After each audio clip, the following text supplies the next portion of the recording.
भोजपुरी में ध्रुव राठी की थोड़ी बहुत कॉपी करने वाले राजन सिंह मुकुट, इनके वीडियो मुझे भी काफ़ी इम्प्रेस करते थे। पर कई सारे वीडियोस इनके ऐसे होते हैं जिनमें ये बड़ी ही चालाकी से कंट्रोवर्सी क्रिएट करते हैं और वो पूरी भोजपुरी में आग की तरह फैल जाती है। अब इनको अच्छे से पता है कि कब किसके अपोजिट में वीडियो बना दिया जाए और व्यूज़ को बढ़ा लिया जाए। इसके 3 एग्जाम्पल हम आपको बताएंगे और फिर झगड़ा के घर गाने के बारे में भी प्रूफ करके एक्सप्लेन करेंगे। तो वीडियो में लास्ट तक बने रहे और लाइक शेयर भी जरूर करें।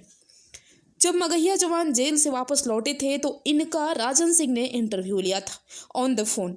पर उस इंटरव्यू में कई सारे ऐसे सवाल इनके तीखे थे जो कहीं ना कहीं मगहिया जवान को आक्रामक करने की कोशिश कर रहे थे।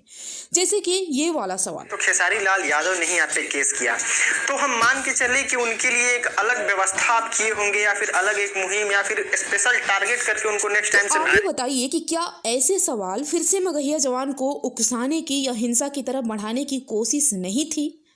दूसरा वीडियो क्लिप, जब खेसारी यादव का मटक मटक गाना आया था तो इनका रिएक्शन कुछ यूं वो 5-5 हजार वाली बात को एक बार याद कीजिए। और यहाँ पे हम आपको सीधे तौर पे बताना चाहते हैं कि अगर भोजपुरी की मान सम्मान को बढ़ाने की बात आए, भोजपुरी में ऑडियंस जोड़ने की बात आए तो 5-5 हजार क्या फ्री में भी काम किया जा सकता है। यानी कि अगर भोजपुरी के मान सम्मान को बढ़ाना है तो वहां पे पैसे नहीं दे। और इन्होंने पवन सिंह की वो वाली लाइन कि लोग 2000-4000 में दूसरी इंडस्ट्री में जाकर न जाने क्या क्या करते हैं, खेसारी यादव के मटक मटक गाने की रिकॉर्डिंग स्क्रीन रिकॉर्डिंग लगा के इन्होंने सेट किया था।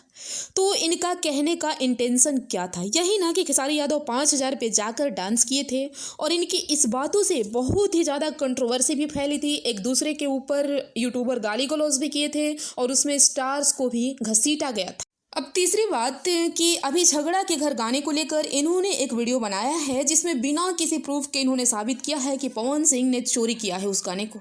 खैर, उस गाने को लेकर का सॉर्ट आउट हो भी चुका है, लेकिन हम आपको बताते हैं कि प्रिंस प्रियदर्शी ने कल फेसबुक पर एक पोस्ट शेयर किया है राजन सिंह मुकुट के वीडियो के बनाने के बाद।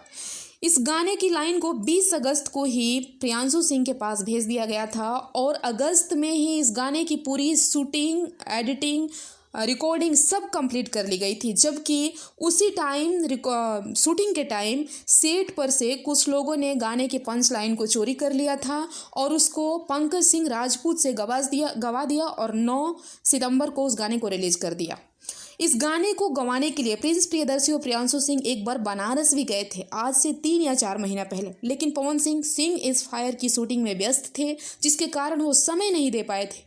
अब इस गाना चोरी की असली सच्चाई क्या है वो पंकज सिंह राजपूत से ही आप लोग सुन। पवन भैया के आज से 6 महीना पहले डमी उमी शायद भइल बा, तब हम सके आपस में अपन मैटर हम सके समझ रहे नहीं जा।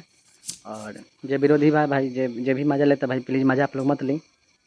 और बहुत जल्द हमने सके MMB रिकॉर्ड से, सतपाल भैया कंपनी से और प्रिंस प्रियदर्शी के लिखल गाना बहुत जल्दी हमारे। तो दोस्तों आप ही लोग बताइए, क्या राजन सिंह मुकुट भोजपुरी के स्वीट पॉइजन नहीं है जो सिर्फ और सिर्फ अपने चैनल से प्यार करते हैं और हर समय इनको जब भी अपने वीडियो पर व्यूज़ लाने का मन करता है किसी भी कलाकार को उठाकर टारगेट कर देते हैं?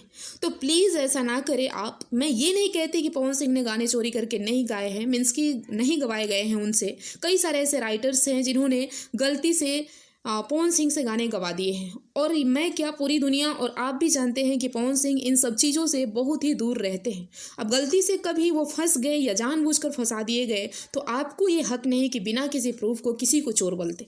कैसा लगा आपको कमेंट कीजिए, वीडियो को लाइक शेयर करें। मिलते हैं नेक्स्ट वीडियो में।